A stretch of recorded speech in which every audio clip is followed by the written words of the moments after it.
बहुत ही मुश्किल है। ये मौजूदा हुकूमत के लोग हमसे पूछते हैं कि साड़ा की बनेगा। अच्छा, इमरान रियाज साहब, इस टाइम जो पीटीआई के अंदर जो शेर अफजल मरवत की स्टोरी चली हुई है, दूसरी तरफ पूरी पार्टी है, आप as a journalist, as a analyst, आप क्या शेर अफजल मरवत साहब ने जो स्टेटमेंट दिया ना, एक्चुअली उनके गले कोई और चीज़ नहीं पड़ी। जो उन्होंने स्टेटमेंट दिया ना सऊदी अरब वाला, ये उनके गले पड़ा। जो सऊदी अरब के खिलाफ उन्होंने स्टेटमेंट दिया है, ये उनको नहीं देना चाहिए था। ना उनको पार्टी में से किसी ने कहा था कि ये स्टेटमेंट आप दें।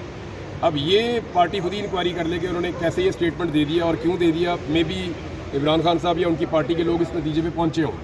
ये स्टेटमेंट उनको नहीं देना चाहिए था। जिस दिन उन्होंने ये स्टेटमेंट दिया था, उस दिन मुझे आइडिया हो गया था कि अब ये हॉट वाटर्स में चले जाएंगे। आजकल उनके सितारे गर्दिश में हैं, तो मेरे ख्याल में जब सितारे गर्दिश में हों तो फिर थोड़ा सब्र करना चाहिए।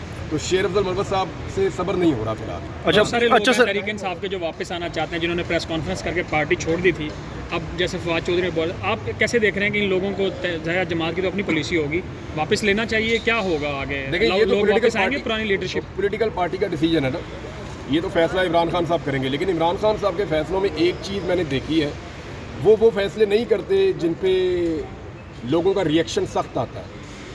यानी अब पाकिस्तान तहरीक इंसाफ जो है वो पब्लिक ओपिनियन के ऊपर भी बहुत इन्हिसार करती है, अपने फैसले करती है। आपने देखा होगा कई लोगों की वजारतें चली जाती हैं, कई लोगों की टिकटें चली जाती हैं, कई लोगों के बारे में एक फ़ैसला किया जाता है, फिर पार्टी फ़ैसला बदल लेती है, ओहदा उनसे ले लेती है जैसे ही पब्लिक का रिएक्शन आता है। तो public reaction is very important. Imran Khan साहब ये देखेंगे कि किसने पब्लिकली ह्यूमिलेट किया तहरीक इंसाफ को या उसके कॉज को, मेरे ख्याल में फिर शायद वो ना आ पाए।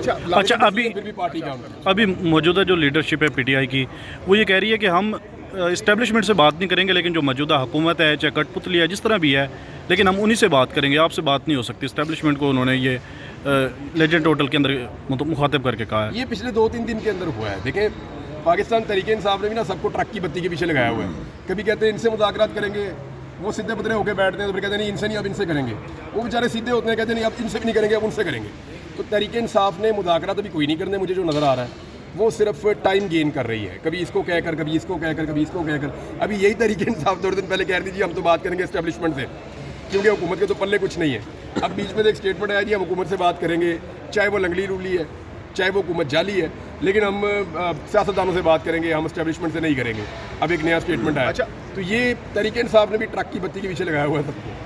इमरान रियाज साहब, शेर अफजल मरवत साहब ने 9 मई के बाद जिस तरीके से पीटीआई को बंद गली से निकाला और जिस तरीके से एक मोमेंटम क्रिएट किया, क्या आपको लगता है कि इस बयान से जो आपने कहा कि सऊदी एम्बेसडर के हवाले से या सऊदी हुकूमत के हवाले से उन्होंने कहा, तो क्या इस बयान को जवाब बनाकर उनको साइड लाइन किया जाना है, कोर कमेटी से निकालना, ये जायज़ है? देता हूँ एक बात सख्त है, मैं आपको ये कह देता हूँ, इस वक्त जो गैर मकबूल तरीन पोलिटिकल पार्टीज़ हैं उनमें एक पार्टी मियाँ नवाज शरीफ की है। क्या शेर अफजल मरवत आज निकले मियाँ नवाज शरीफ के लिए पूरे खैबर पख्तूनख्वा में लोगों को निकाल पाएंगे? नहीं निकाल पाएंगे। तो पहले क्यों निकाल लिया था? इमरान खान की वजह से। बस बात आपने खुद ही जवाब दे दिया। तो इट वाज नॉट शेर अफजल मरवत। उन्होंने हिम्मत दिखाई, उन्होंने बहादुरी दिखाई, वो निकल के बाहर आए, ये बहुत अच्छी बात थी। उस वक्त किसी को तो निकलना था, लेकिन वो क्यों लोग उनको देखें, उस वक्त मुझे अच्छी तरह याद है सब लोग ये भी कहते थे कि ये इमरान खान का सिर्फ वकील है, अगर वो बाहर आ गया तो क्या होगा। तो एक्चुअली शेर अफजल मरवत बिलोंग टू इमरान खान। लोगों ने कहा ये उनको मिलकर आता है, ये उनको देखकर आता है, उनसे इंस्ट्रक्शन लेकर आता है, ये उनके अल्फाज बोलता है। तो दैट इज़ वाई ये सब कुछ हुआ। अब शेर अफजल मरवत साहब को कहें PMLN को खड़ा कर दें या पीपल्स पार्टी को खड़ा कर दें, तो क्या वो कर पाएंगे? तो अगर शेर अफजल मरवत ने मेहनत की है, जोर लगाया है, तो उनके पास पीछे सौदा भी ऐसा था जो बिक रहा था। उनकी रेडी के ऊपर जो सियासी रेडी पे जो सौदा पड़ा हुआ था इमरान खान का था, वो बिक रहा था। अगर उसी रेडी पे नवाज शरीफ का या पीपल्स पार्टी का सौदा रखें तो वो नहीं बिकेगा। ये बड़ी अच्छी बात है कि he was a good salesman. उन्होंने बड़े अच्छे तरीके दिए, सारा कुछ उन्होंने बहुत अच्छा किया। शेर अफजल मरवत साहब ने बहुत अच्छा किया, लेकिन अभी उनको सब्र करना चाहिए था। अच्छा, अभी आप सर, नवाज शरीफ को हमेशा दोबारा डील मिल जाती है, 3 बार वो वज़ीर-ए-आज़म भी रह चुके, अभी भी उनको इतने प्रोटोकॉल के साथ जाती। नवाज शरीफ हमेशा डील उठा लेते सर, वो मतलब लाडले है ना। इमरान खान को क्यों इतना कारक नज़र से देखा जाए कि जिनको हमने बुलाया, ये इसकी कैसे जरूरत हुई कि ये हमारे खिलाफ खड़ा हो गया? सबको अल्लाह बनाता है, अभी किसी को नहीं बनाता। इमरान भाई, अभी जो लोग ये कहते हैं ना कि इमरान खान को हमने बनाया, वो उस वक्त कॉलेज में पढ़ा करते थे जब वो बन गया था। अल्लाह बनाने वाला है, कोई किसी को नहीं बनाता। अभी आप लाहौर में हैं, ज़िमनी इंतखाबात हुए हैं, मरियम नवाज़ की बड़ी तारीफ़ की गई है कि उनकी वजह से ये पंजाब के अंदर इलेक्शन जीते हैं। आप उनकी कारकर्दगी को कैसे देख रहे हैं लाहौर में बैठ के? करवाओ सिर्फ, फिर देखो कारकर्दगी। इलेक्शन करवा के बताया ना कारकर्दगी, इलेक्शन था, ये तो जबर एक्शन था, इलेक्शन तो था ही नहीं। अच्छा, जैसे आपने कहा कि शेर अफजल मरवत साहब के पास सौदा ऐसा था कि बिकता था, वो इमरान खान साहब से मिल के आते थे, तो बाकी भी लोग मिल के आते हैं। कल 9 मई था, मैंने आपसे कहा ना he was a good salesman. तो कल मैंने लोग आपसे नहीं एक निकले। और बात भी की कि बहुत और लोग भी मिलकर आते हैं, लेकिन जो शेर अफजल ने किया वो बाकी लोग नहीं कर पाए। दैट इज़ वाई मैंने उनकी तारीफ की।